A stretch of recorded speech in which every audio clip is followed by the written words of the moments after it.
আপনার বাসা এখন এখানে কোনো ইও নাই, ডক্টর নাই, নার্সও অ্যাভেলেবেল নাই।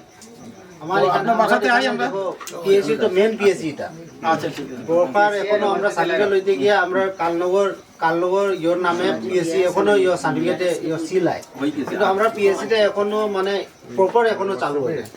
যেরকম কোনো ইমার্জেন্সি হলে আমরা বরখলা যাইতে লাগে বা শিলচর মেডিকেল। এটা আমার জানা আছে, এর লিগে আমি মেডিকেলের কথাটা কিতার লিগে কইলাম, আমি কিতার লিগে কইলাম যে মেডিকেল থেকে ডাক্তার আনিয়ে আমি এখানে ব্যবস্থা একটা করব।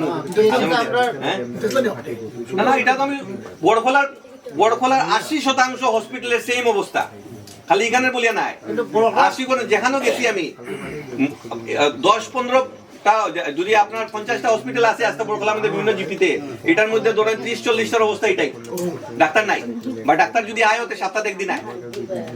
কথা বুঝছেন, কোনো ইমার্জেন্সি পেশেন্ট হয় না, কোনো ডেলিভারি হয় না, কিছু নিয়মিত প্রাইমারি হেলথ সেন্টারে ডেলিভারি পর্যন্ত হয়।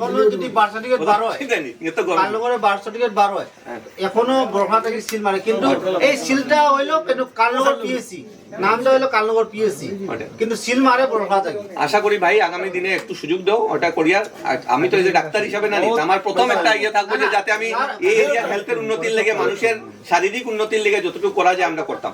স্যার আমরা আইছি আপনার লাগে, এখনো আমার দাদা আছে, আগে হে ইও ছিল, মেম্বার ছিল কংগ্রেসে, তো আমরা আইছি আমরা দাদার লাগে, আপনার লাগে, আমরা